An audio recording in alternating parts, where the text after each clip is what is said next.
Hey everyone, this is going to be a first impressions of Cyberpunk 2077 running natively on the PS5. Now, if you saw CD Projekt Red's stream this morning, they formally announced that the now current gen versions of Cyberpunk are available today on PlayStation 5 and Xbox Series consoles, along with updates to the PC and last gen version. Now, if you already own these games on PlayStation 5 or Xbox Series consoles, then the update is free. On the Xbox, it's $50. On the PlayStation 5, you actually have to download an entirely new version of the game. That's one thing I don't understand why Sony does it that way, but okay, whatever. It's the way they do it. Anyways, it's a 50 gigabyte download on the PlayStation 5.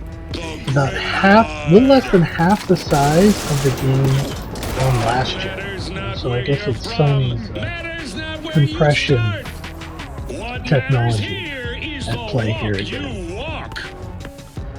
So the early impressions I have are this is the version of the game that should have launched a little over a year ago. I only played it for a couple hours, and I just took some footage here from basically the opening hour of the game. But it looks really nice. Now, you get two different performance modes to choose from. You get a performance mode, which is dynamic 4K at 60 FPS, and then you get the fidelity mode, or ray tracing mode, I should say. It's what it's officially called.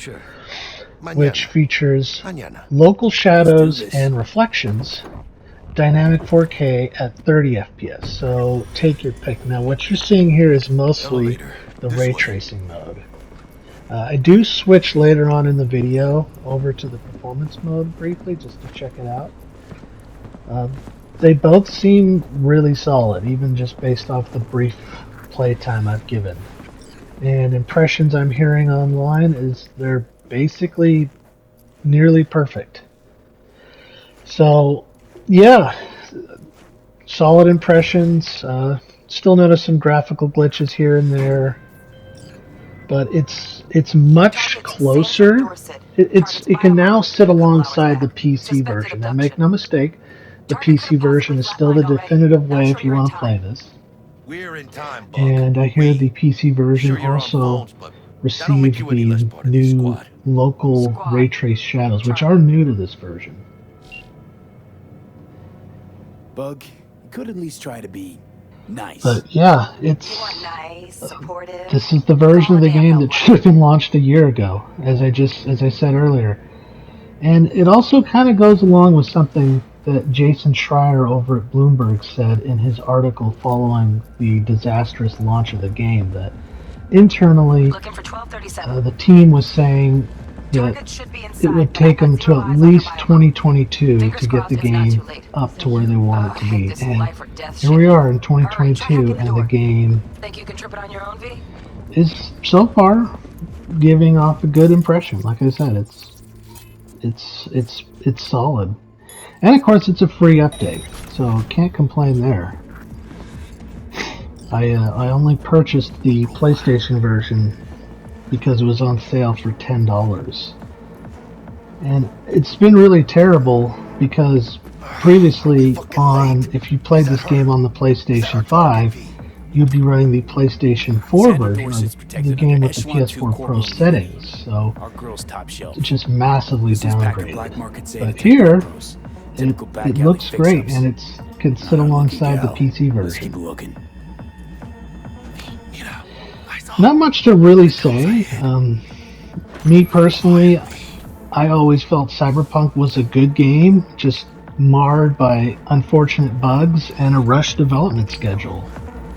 And it's really a shame because clearly a lot of love and time went into this game, and it just rushed out the door. The bad press, the bugs, the memes that came out of it just really harmed what could have been a fantastic launch.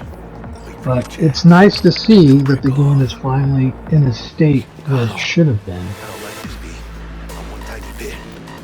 Granted, again, they really should have held off on releasing this. In fact, they should have never even bothered with the previous gen versions.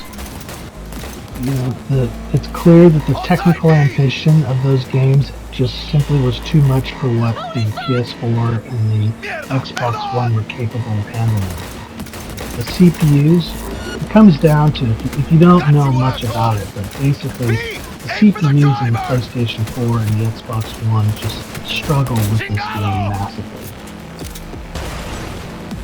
And this idea of, well, we have to release it on the previous gen, like, I understand they have massive install bases, but they released The Witcher 3 on PlayStation 4 and Xbox One, and made very clear we were not releasing this on Xbox 360 or PlayStation 3 because it would be terrible. It just wouldn't work.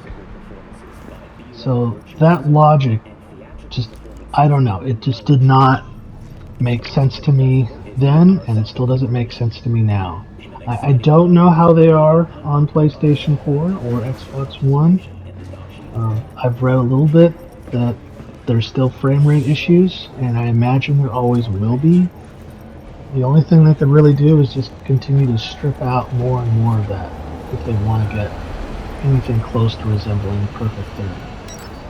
But here, PlayStation 5, and from what I'm hearing, Series X, and I imagine Series S, we are getting basically flawless performance and something that's akin to the PC version. So you get the big crowds, the atmosphere, some ray tracing, and it looks great. Also, the PlayStation 5 version, the haptic controller is really, it may be a love it or leave it for most people. I like it. It's really heavy, so when you're accelerating in the car, the right trigger, you really have to push down. I haven't experienced much beyond that, but at least driving, they're really heavy on the brakes and the acceleration, so you're able to really sort of fine-tune your different levels of speed that you want to go. 3D audio is really nice.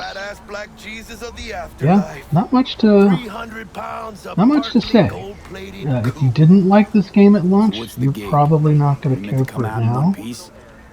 But I would always say give it a second look. I definitely will be checking this out more later, and checking out the PC version later, see how that looks and runs. Anyways, I just wanted to do this quick impression. All in all, really good. This is how the game should have launched. So, until next time, sayonara. Oh, and one last thing. Be sure to enjoy the rest of the footage and like, comment, subscribe. And until next time. Saying you'll be up to your neck in gigs and eddies. Still, all you are is another name in their little black book. Nifty tool for getting them a fat slice of whatever half-baked shit pie their client put on the table. Sure, you crack jokes over drinks, but in the end, it's biz. Gracias a Dios. Estoy lleno. Brought your wheels. Gave them to my guy yesterday to smooth over the dents after our dust-up with the scabs. Thanks, Jack. Much appreciated. Some top-notch work Miguel did. Rides like it looks. Factory new. We'll see about that. So we rolling or what? Let's feel this factory new ride.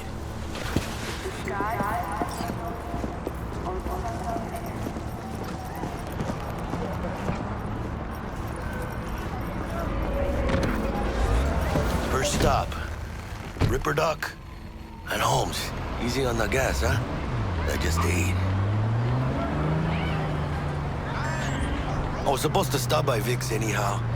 I got a date. Me and Misty. You don't say. She's so sweet. Really gets me, you know?